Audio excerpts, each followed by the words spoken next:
Morning friend, NCERT subject Mathematics class 10th exercise 5.2. Friend, last three previous videos में हमने इस exercise के question number 1 to 15 discuss कर लिया. आइए स्टूडेंट देखते हैं question number 16. Determine the AP whose third term is 16 and the seventh term exceed the fifth term by 12. तो आंसर में स्टूडेंट पहले हम AP के लिए कुछ लेट कर लेते हैं. Let first term and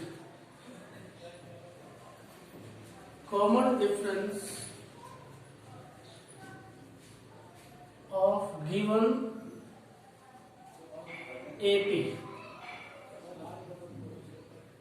Let first term and common difference of given AP are A and D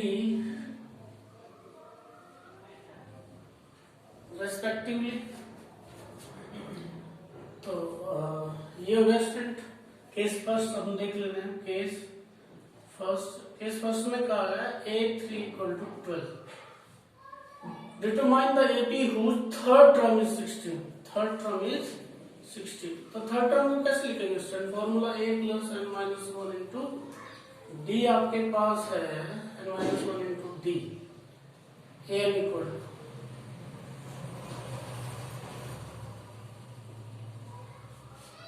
third term को लिखेंगे A plus 2D हो जाएगा स्टूडेंट और इक्वल टू 16. इक्वेशन नंबर 1 लेके अगला केस शुरू करेंगे. Case second. इसमें क्या है student? And the seventh term exceed the fifth term by 12. जो सेवंथ टर्म है वो सेवंथ टर्म फिफ्थ टर्म से कितना ज्यादा है? 12.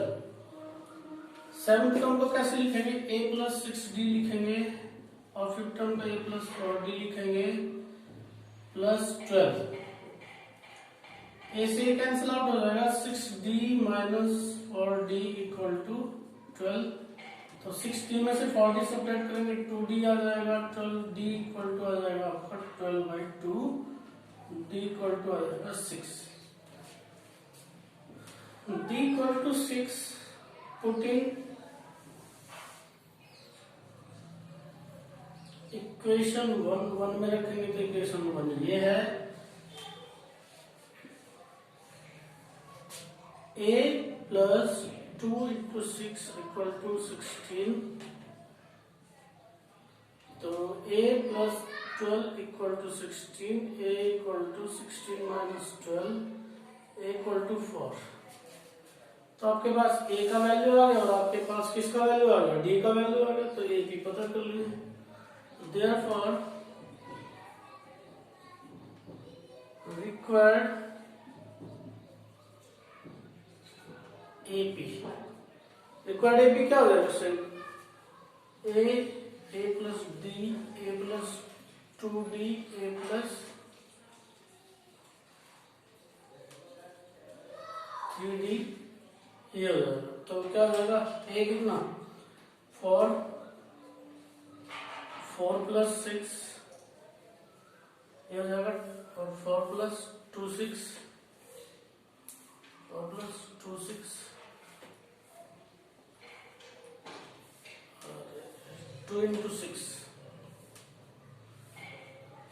4 plus 3 into 6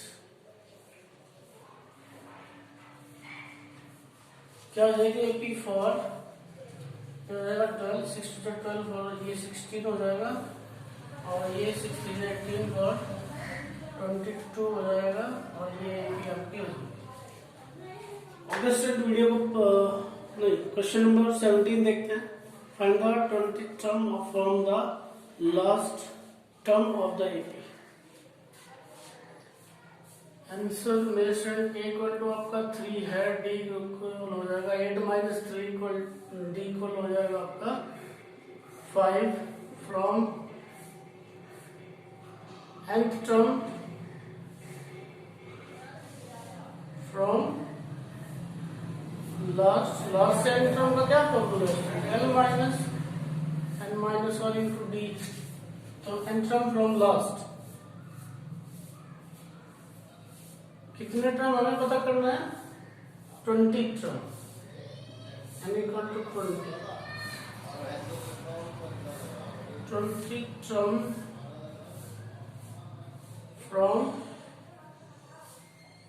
लास्ट L का वैल्यू कितना, L का वैल्यू है स्टूडेंट आपके पास 253 माइनस n माइनस 1 20 माइनस 1 और d का वैल्यू कितना है 5, तो ये कितना हो जाएगा 253 माइनस 19 इंटू 5 253 19 5 95 13 में से 5 सब्ट्रैक्ट करोगे तो 8 और 14 में से 9 सब्ट्रैक्ट करोगे तो कितना 5 1। चेक करिए दोबारा, 13 में से 5 घटाओगे तो 8 और 14 में से 9 घटाओगे तो 5 और ये 1%। तो लास्ट से 20 टर्म आपका 158 होगा। ओके स्टूडेंट, वीडियो को पॉज करके नोट कर लेंगे। स्टूडेंट देखते हैं question number 18। The sum of the fourth term and eight term of an AP is 24 and the sum of the sixth and 10th term is 44. Find the first three terms of the AP. Let first term and common difference of required AP or ND respectively. Case first, देखिएगा प्रश्न में क्या है, the sum of the fourth term and eighth term, A4 plus A8. The sum of the fourth term and eighth term of an AP is 24. A4 को क्या लिखेंगे student आप, A plus 3D और A8 को लिखेंगे A plus 7D equal to 24 to A plus 10D equal to 24 divide by 2 2 से divide करेंगे तो A plus 5D equal to 12। Case second में देखिएगा, case second the sum of the 6th and 10th, A6 plus A10 equal to 44। A6 को कैसे लिखेंगे sir, A plus 5D और A10 को लिखेंगे A plus 9D equal to 44 to A13D equal to 44 divide by 2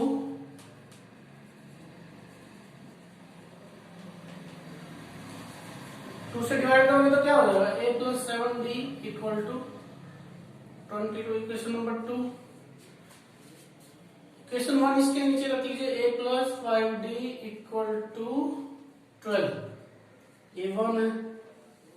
equation आपने solve किए हैं बहुत सारे, तो A का कोएफिशिएंट सेम है बट साइन भी सेम है, तो सब्ट्रैक्ट करेंगे, सब्ट्रैक्ट नेगेटिव नेगेटिव नेगेटिव, ये कैंसिल आउट हो जाएगा। 7 में से 5 सब्ट्रैक्ट करेंगे 2D और आपका 22 में से 12 सब्ट्रैक्ट करोगे तो 10। 2D equal to 10, D equal to 10 by 2, D equal to 5। तो स्टूडेंट आपका ये D का वैल्यू आ गया विच इज 5। तो ये वैल्यू इक्वेशन 1 में रख दीजिए, पुट इन इक्वेशन 1 में रखोगे तो क्या हो जाएगा, A प्लस 5 इंटू 5 12, A 25 12, तो A आ जाएगा आपका 12 माइनस 25, A आ जाएगा माइनस 13। हमें क्या पता करना है, the sum of the fourth term of and eighth term of an AP is 24. The sum of the sixth and 10th term is 44. Find the first three terms. First three term और a plus d and a plus 2d। तो a कितना है student? -13 plus देखिएगा d का value कितना है आपके पास? d का वैल्यू आपके पास में 5 है, प्लस 5 -13 प्लस 2 into 5 -13 में से 5 सब्ट्रैक्ट करोगे -8 आ जाएगा 2 5 10 माइनस। नेक्स्ट क्वेश्चन देखते हैं स्टूडेंट। तो ये क्वेश्चन है स्टूडेंट आपका question 19 Subbarao started work in 1995 at an annual salary। तो Subbarao की जो सैलरी स्टूडेंट वो 5000 है and received an increment at ₹200 each year. 200 रुपए इंक्रीमेंट लगता है हर साल। In which year did his income reach ₹7000। ATQ salary of Subbarao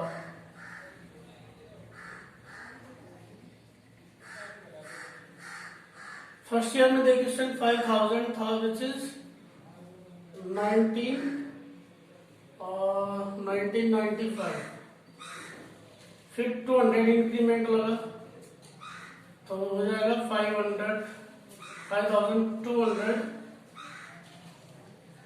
फिर 5000 इंक्रीमेंट लगा 5400 हो जाएगा। और कौन सी ईयर में 7000 उसकी सैलरी हो गया मैं ये बताना है। तो this is an AP, this is an AP equal to 5000 and पता करना है कितने साल बाद होगा। डी 5200 माइनस 5000 डी इक्वल टू 200 और आपके पास में फॉर्मूला है L equal to A plus n minus 1 into D. तो ये हो जाएगा L कितना है आपका लास्ट टर्म 7000, चाहो तो लिख लीजिए and L equal to 7000। A कितना है आपका 5000 एंड पता करना है आपको। D आपका 200 है, इसी डालोगे तो 7000 minus 5000 equal to n minus 1 into 200। 2000 2 divide 200 divide में ले आइए n माइनस 1 ये कैंसिल आउट हो गया, ये जाएगा 5 सॉरी 2 10 जा 20 n माइनस 1 ट्रांसपोज करके दे जाए 10 plus 1 equal to n equal to 11। तो 11वें साल बाद मतलब 11 साल बाद 11वें साल में उसकी सैलरी 7000 हो जाएगी। देयरफॉर अब ध्यान से देखिए स्टूडेंट, इन 11th ईयर में ये जो 1995 है ये भी इंक्लूड है, यानी इसे छोड़ के 1995 को छोड़ के 10 साल लगेंगे। और यहां से शुरू करेंगे 1995 से तो 11 साल और इसके बाद से शुरू करेंगे क्योंकि फर्स्ट ईयर अगर मान लें तो 10 ईयर। 11 आंसर आ रहा है। तो student therefore in 1994 plus 11 equal to 4 9 1 10 10 2। Therefore, in 2004, Subbarao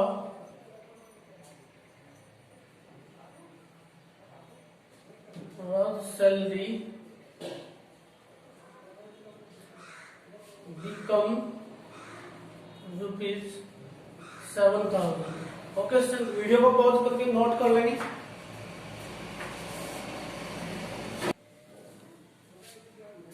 ये 4 और 1 तो स्टूडेंट 5 होगा तो ये 2005 आ जाएगा। इन 1994 plus 11 2005 Subbarao salary become rupees 7,000.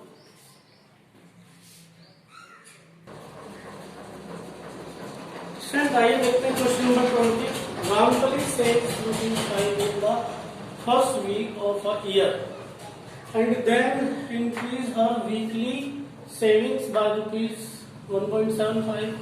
5 रुपए पहली वीक में सेव करती है और फिर 1.75 बढ़ाती है नेक्स्ट वीक में. In the nth week her weekly savings becomes ₹2.75 और nth वीक में उसका जो सेविंग है वो ₹20.75 हो जाता है. तो हमें ये बताना है कि कितने वीक में ये हो जाएगा.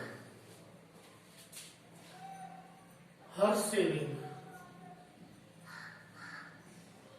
फर्स्ट वीक में ₹5, सेकंड वीक में ₹5 प्लस 1.75, थर्ड वीक में ₹5 प्लस 2 into 1.75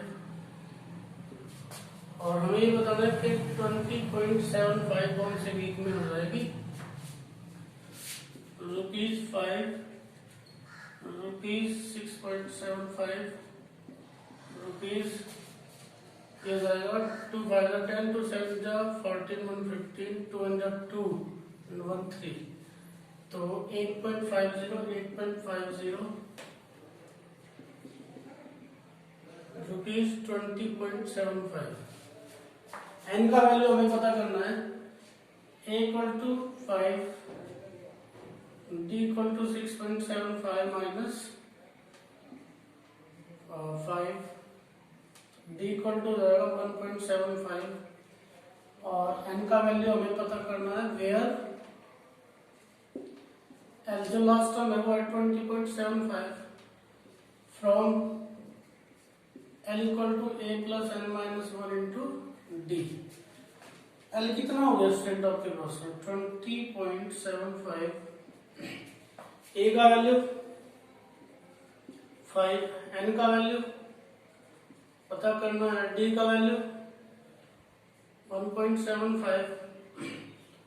जब 5 इधर 20.75 minus 5 equal to n minus 1 into 1.75. 15.75 equal to n minus 1 1.75.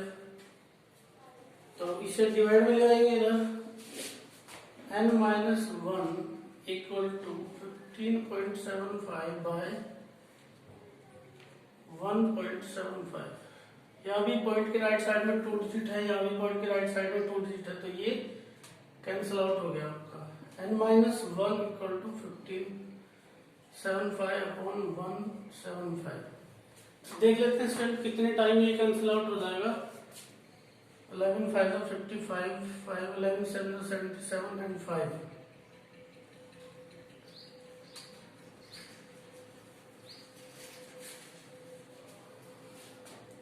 $1.75 तो ये 15.75 1.75 से डिवाइड करेंगे. करिएगा स्टूडेंट डिवाइड 1575 175 तो 157 पे नहीं चलेगा, पूरा 1575 पे ही चलेगा. कितने टाइम 9 टाइम देख लेंगे. 9 5 55, 9 5 45 और 9 7 63 और 67 6 9 1 9 8 15. ये कैंसिल आउट हो गया. 9 आ गया n minus 1 equal to 9, n equal to 9 plus 1, n equal to 10. Therefore her Ramkali saves ₹5 in the first week of a year and then increase her weekly savings by in the nth week her weekly savings become ₹5. तो हमें बताना था Ramkali saves ₹5 first and then increase weekly savings in the nth week और weekly saving becomes ₹500। N का value पता करना है, तो एन का वैल्यू स्टूडेंट कितना हो गया हमारे पास 10। Therefore her weekly savings become ₹20.75 in 10 week. Video को पॉज करके नोट कर लेंगे।